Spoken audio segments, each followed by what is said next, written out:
So, you may say to yourself, well, this is all very interesting. This guy has some kind of anthropologically revisionist theory, and, that's all well and good. In other words, so what? What does it have to do with us? Well, what it has to do with us is we are in a state of enormous dysfunctional anxiety as a result of the fall into history, which has caused us to have to compromise our sensuality, our connection to the guy and goddess, our polymorphic sexuality. All of these things have been poured into a new set of social institutions that derive essentially from the invention of agriculture, which is where I think the shit hit the fan. I mean, I'm fairly radical on that. I think that agriculture is the end because it's incredibly successful as a strategy for food production. Well, what does that mean?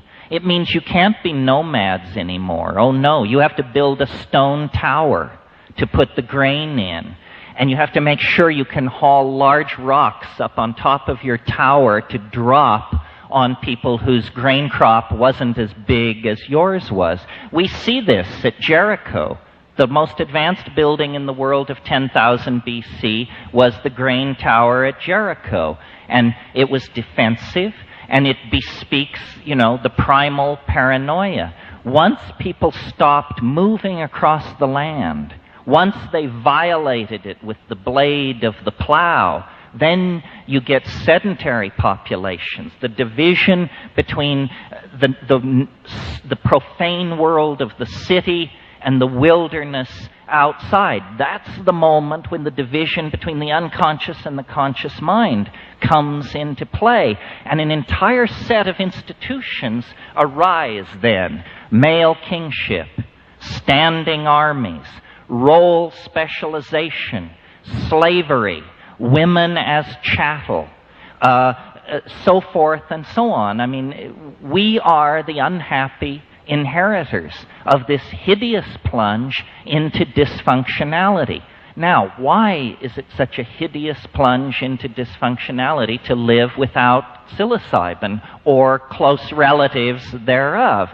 The answer is that this thing, which to now I've described as male dominance and a tendency to form dominance hierarchies, we can describe another way and bring much closer to home by saying it is the ego. The ego is a late arriving, very tenuous, highly uncertain of itself social structure that has taken root in the human psyche like a tumor, like a growth of some sort. It is the leftover of this primate dominance complex. And the way it manifests itself is by the establishment of boundaries. First of all, this is my body. Do not touch it. Second of all, these are my weapons and agricultural tools. Do not touch them. This is my woman. These are my children. I hunt there. So forth and so on. It's this division of the world that allows the illusion of the ego to come into existence. Now, what do psychedelics do, and why are they such social dynamite? The answer is, it's not a health issue. It's not an addiction issue. It's not, that's preposterous. It's about boundary dissolution. Every society, from the classic Maya to Fujiwara, Japan, to the France of the Bourbons, every society establishes a set of boundaries, which it then calls reality, and woe betide you if you go across the boundary, because then you are outcast, outclassed, outlandish, and the full fury of the community can be turned against you. And we all know what that can mean as pagans. So I believe that the ego is a dysfunctional psychic invader, and that it will continue to strengthen and perpetuate itself as long as we do not institute, either as groups or within our relationships or as individuals, a regular ritual encounter with the forces which dissolve these boundaries. And the only force I know that works are these plants. And as I say, I'm not interested in arguing whether there are other methods or not. God, I would hope so.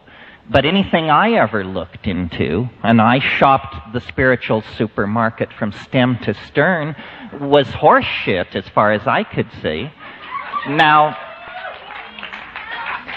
I am not a sensitive. Let me say that. People say, well, but what about Ramana Maharshi and what about Jakob Burma? And hey, it's great for those folks. I applaud arhats and avatars and so forth and so on. But what I'm interested in is democratic ecstasis. It should be for the most lumpen among us. It is not to be attained by an act of dietary control, sexual abstinence, or whatever. It should be. It is a human birthright. It is a human birthright to touch the incorporeal body of the goddess. It isn't something.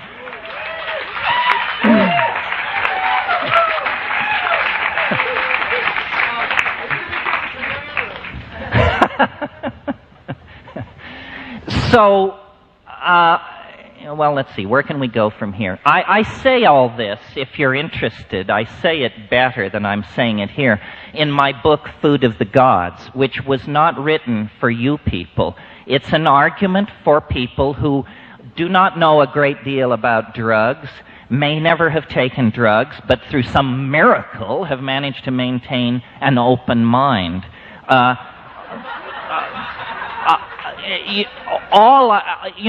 And I don't know how much you know about my shtick, and I can't get into it now, but for me, these things are more than tools for exploring the Freudian or Jungian unconscious. I mean, I journey to inhabited worlds there are echoes in Elfland and Fae, but, as a rationalist, as a aspiring astronautical engineer at age 13, it's astonishing to me that I could validate the mystery through doubt.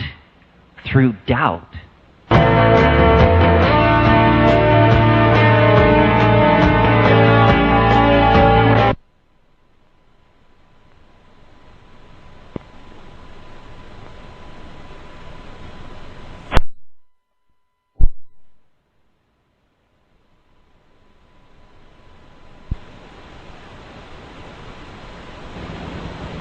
The truth does not require your belief. The truth is real. You can beat it on the ground, you can rip it apart, you can look inside it. Nobody needs to guard the truth from inspection. Nobody needs to tell you that, you can't look behind the stage. And so my motivation is to try to, number one, bring people to the realization that the spiritual path, if you want to think of it that way, that is a real thing. And it will carry you to the real thing. All spiritual disciplines that I know, except for psychedelics, put a great deal of emphasis on putting the pedal to the metal. Push, push, push, meditate, make offerings, do mantrayana, do pranayama, do puja, push, push, push. With psychedelics, suddenly there's a very deep interest in, and where are the brakes? You see? You're no longer pushing. Once you get to the psychedelics, seeking is an attitude which ill becomes you. You have found it. You have found it. Now, what in the hell are you going to do with it? And this is a great dilemma for anyone who goes into this. I mean, I am, as I see myself, I'm I'm a preacher in the marketplace. But I know, and I'm sure most of you know, that I could walk out of here, you could walk out of here, and you could go as far as your courage would carry you. There is no barrier. There are no more barriers. You can go as far as your fucking courage will carry you. And at that point, you have to ask the question, do I want to be the mad monk of Cold Mountain? Do I want the villagers down in the valley to say, oh yes, we see him occasionally up in the mist, naked, flying with the eagles, because you can be that person. You don't have to go back to your job as ad exec, stockbroker, or whatever it is. And so we stand on the edge of being able to leave history. We can leave it.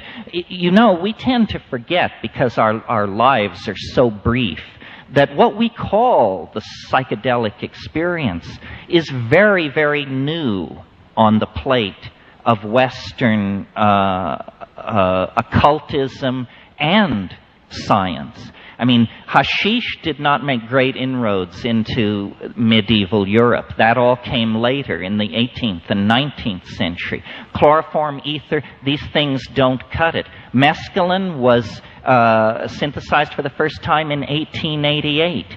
These things had to compete with many other interesting areas of scientific exploration in the 20th century. We have not come to terms with what they mean and what they are. And it's a curious area, because the counterculture, whatever that may mean, knows a great deal more about this than science. I mean, science does not explore this area because it senses enormous danger for its ontological machinery. It probably couldn't survive the encounter, and therefore it's just said, well, it's psychology, it's marginal, it's fleeting, it's non-irreproducible, and so forth and so on. This is all nonsense. You can, by unplugging the telephone, by fasting for 6 hours, and by taking 5 dried grams of Stropharia cubensis in silent darkness, you can go up to the great simulacra of human explorers, Hypatia, Maria, Newton, Da Vinci. You can take that ride. I have the feeling that when we go into those psychedelic spaces, we not only see things no one has ever seen before, we see things no one will ever see again.